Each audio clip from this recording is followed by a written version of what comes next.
Political confusion అయితే తెలుగుదేశంలో స్పష్టంగా కనిపిస్తోంది. జనసేనకి ఆ క్లారిటీ ఉంది కాబట్టి వాళ్ళకి కన్ఫ్యూజన్ లేదనేది కృష్ణాంజనేయులు గారి observation. And what is your సే అండి? ఒక పక్క మీరు చూసారా, ముస్లిం సామాజిక వర్గంలోంచి కూడా భిన్నమైన అభిప్రాయాలు. వక్ఫ్ బిల్లుని ఆమోదించడాన్ని ఆల్ ఇండియా ముస్లిం జమాత్ అధ్యక్షుడు మౌలానా షాబుద్దీన్ రజ్వీ బరేల్వి ఆయన స్వాగతించారట.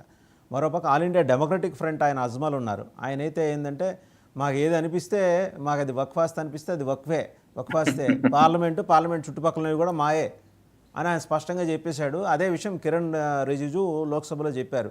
దానివల్ల అంత ప్రమాదం ఉంది. 2014కి ఎలక్షన్స్కి పూర్వం యూపీఏ గవర్నమెంట్ చేసిన ఈ వ్యవహారం వల్ల దాదాపు 123 ఆస్తులు వక్ఫ్లో కలిసిపోయినాయట, ప్రైవేట్ ఆస్తులు.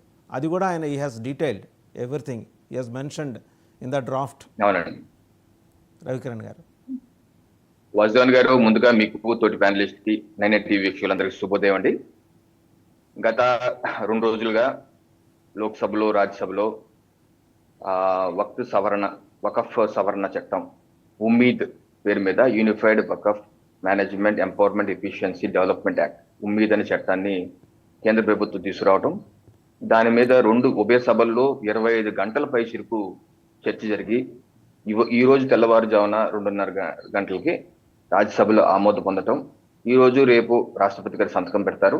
ఆ తర్వాత చట్ట రూపం దాల్చబోవటం. ఈ సందర్భంగా నేను దేశ ప్రజలందరికీ అభినందనలు, శుభాకాంక్షలు తెలియజేస్తున్నాడు. ఈ చారిత్రక చట్టాన్ని అమలు కాబోతుంది 1-2 రోజుల్లో. అయితే ఇప్పుడు మీరేమంటారు? కాంగ్రెస్ నుంచి ఊడిపడిన వైసీపీ బ్యాచ్ సభలో కూడా చూసాం, పార్లమెంట్ లో మాట్లాడతారు. మీరేమంటారు? ఇది రాజ్యాంగ వ్యతిరేకం, మీరు ఎలాగా సవరణ చేస్తారు? అదే కాంగ్రెస్ వైసీపీ ఇండి కూటమి, ఇది రాజ్యాంగ వ్యతిరేకం, సవరణ ఎలా చేస్తారండి? ఈ సవరణ ఎలా చేస్తారు? ఇప్పుడు 1913లో ఏర్పడింది unified Waqf validity act British టైంలో. ఆ తర్వాత 1923లో సవరించారు, 33లో సవరించారు. 1954లో నెహ్రూ గారు ప్రధానమంత్రి ఉండగా పార్లమెంట్ లో కూడా వకఫ్ చట్టం చేశారు. ఆ తర్వాత ఆ చట్టాన్ని 95లో సవరించారు. ఇదిగో వకఫ్ యాక్ట్ నా చేతిలో ఉంది. 95లో సవరించారు, 2013లో సవరించారు, ఇంకోసారి సవరించారు. ఇన్నిసార్లు సవరించగలేంది రాజ్యాంగ వ్యతిరేకం కానిది మరోసారి సవరిస్తే రాజ్యాంగ వ్యతిరేకం ఎలా అయిపోతే? అంటే మీరు చేస్తే శ్రీరంగం, వేరే వాళ్ళు చేస్తే ఇంకోటి ఏదన్నా సవరించకూడదు, రాజ్యాంగ వ్యతిరేకం అయితే మీరెందుకు సవరించారు? అన్నిసార్లు సవరించారు కదా, 6 సార్లు సవరించారు. ఇంకోసారి సవరిస్తే తప్పే వచ్చింది. 1. 2, ఇప్పుడు ముస్లింలందరూ వ్యతిరేకం అంటున్నారు. ఇప్పుడు మీరే చెప్పారు, ముస్లిం సంఘం ఏ సంఘం అయితే సమర్థించి చెప్పారు. అలాగే ఆల్ ఇండియా పస్మంద ముస్లిం సంఘం సమర్థిస్తున్నారు. అలాగే ఆల్ ఇండియా ఇమాం సంఘం సమర్థిస్తున్నారు. అలాగే ఆల్ ఇండియా సూఫీ సంఘం సమర్థిస్తున్నారు. అజ్మీర్ దర్గా కౌన్సిల్ సమర్థిస్తున్నారు. అజ్మీర్ దర్గా చైర్మన్ సయ్యద్ చిస్తీ గారు సమర్థిస్తున్నారు. ఆల్ ఇండియా ముస్లిం మహిళా సంఘం సమర్థిస్తున్నారు. సమర్థించడమే కాదు, రోడ్డు మీదకు వచ్చి మిఠాయిలు పంచుకుంటూ నరేంద్ర మోడీ గారికి ధన్యవాదాలు తెలియజేస్తున్నారు బాటంగా ముస్లిం యువత, ముస్లిం మహిళలు.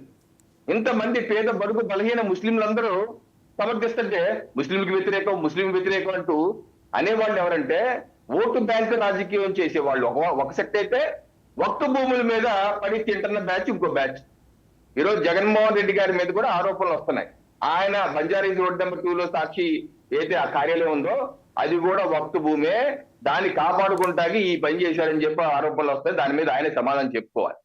ఇప్పుడు ఈ పరిస్థితి ఎందుకు వచ్చింది? ఇప్పుడు మీరు ఇందాక అన్నారు, ప్రతిదీ వాళ్ళదే అంటున్నారు. ఏది 1500 ఏళ్ల క్రితం ఉన్నటువంటి తమిళనాడు తిరుచెందూరులో ఉన్నటువంటి శివాలయంతో ఉన్నటువంటి గ్రామం 500 ఎకరాలు మొత్తం వక్తు భూమి అంటారు. అసలు గజలీ మహబూబ్లు గోరీలు ఎప్పుడు వచ్చారు? బాబర్లు అక్బర్లు ముస్లిం మతం ఎప్పుడు పుట్టింది? భారతదేశం ఎప్పుడు వచ్చారు? ఆ 1500 ఏళ్ల క్రితం ఉన్నటువంటి శివాలయం శిలాశాసనాలన్నీ కాదు అది మాదే అంటే ఏమనాలి? ఈరోజు పార్లమెంట్ హాల్ అంటారు, తాజ్మహల్ హాల్దే అన్నారు. కోర్టుకి వెళ్ళారు, జడ్జి గారు ముట్టుకున్నారు, తాజ్మహల్ నీది ఎలా అవుతాయి బాబు అంటే, మాకు చెప్పారండి అని. అయితే ఆ కాగితం షాజహాన్ రాజుని కాగితం చూపించారు జడ్జి గారు. కాగితం ఏం లేదండి, ఆయన చెప్పారు మాదండి అంటే. రేపు నా ఇల్లు కూడా నీదే అంటూ ఇచ్చేయాలా? Eden college, Calcutta Eden college అన్నారంట. మహారాష్ట్రలో ఉన్నటువంటి శివాలయం వాళ్ళది. ప్రయాగరాజు మన వరకు జరిగినటువంటి కుంభమేళ, ఏది స్వతంత్ర సమర యోధుడు ఆజాద్ చనిపోయినటువంటి పార్క్, అది కూడా వాళ్ళదే అట. అన్ని అన్ని కిరణ్ గారు, రవికిరణ్ గారు, మీరు ఇంకో విషయం మర్చిపోయారు. కాశీలో, వారణాసిలో ఉన్న కాశీ విశ్వనాథుని ఆలయం, దాని చుట్టుపక్కలన్నీ కూడా ఉన్న ఆస్తులన్నీ కూడా ఔరంగజేబు చాలా ఉదారంగాను అర్ధనిమీలిత నేత్రాలతో హిందువులకి దానం చేశారు. మీకు అది తెలియదా? దాని ఫర్మానా కూడా ఉంది, ఆ కాగితం ఉంది, తెలుసా మీకు? అదే ఇటువంటి అన్ని చూపించి ఔరంగజేబే ఒక గజ దొంగ, మొఘలందరూ గజ దొంగలు, ఎక్కడ దోచి గజ దొంగ, ఆ గజ దొంగ దోచుకొని మనకు దానం చేయటం ఏంటి, వెళ్తే వక్త దానం చేయటం ఏంటి? ఇది చిత్రం కాదండి. ఒక దొంగతనం చేసి మీకు ఇస్తే అది దొరతనం అయిపోతా. ఇది ఎందుకు వచ్చింది? 2013లో కాంగ్రెస్ ప్రభుత్వం, యూపీఏ ప్రభుత్వం చేసినటువంటి సవరణ సెక్షన్ 40 చేసినటువంటి ఏంటి, ఈ వక్త వాళ్ళు ఏది ముట్టుకుంటే వాళ్ళదే అనట లేదు. ఇది వాళ్ళు మనం కోర్టుకి వెళ్తాక కూడా లేదు, హైకోర్టుకి వెళ్తాక సుప్రీంకి వెళ్తా లేదు. ఇది రాజ్యాంగ వ్యతిరేకం. వాళ్ళు చేసినటువంటి సవరణ 2013లో అది రాజ్యాంగ వ్యతిరేకం. మనకేం డిస్ప్యూట్ ఉందనుకోండి వాసుదేవ్ గారు, మనం కోర్టుకి వెళ్ళి కోర్టులో డాక్యుమెంట్ చూపించి ప్రూవ్ చేసుకోవాలి. ఇది సహజ న్యాయ సూత్రం. డిస్ట్రిక్ట్ కోర్టుకి వెళ్తాం, హైకోర్టుకి వెళ్తాం, సుప్రీం కోర్టుకి వెళ్తాం. ఈ విషయంలోనే అంటే లేదట. ఏ వక్త్ బోర్డు అయితే మాది అంటున్నారో ఆ ప్రాపర్టీ, ఆ వక్త్ బోర్డులో ఆధ్వర్యంలో ట్రిబ్యునల్ దగ్గరికి వెళ్ళాలి. Tribunal decision is final, appeal చేయడానికి లేదు. ఇది రాజ్యాంగ వ్యతిరేకం, సహజ న్యాయ సూత్రాలకు విరుద్ధం.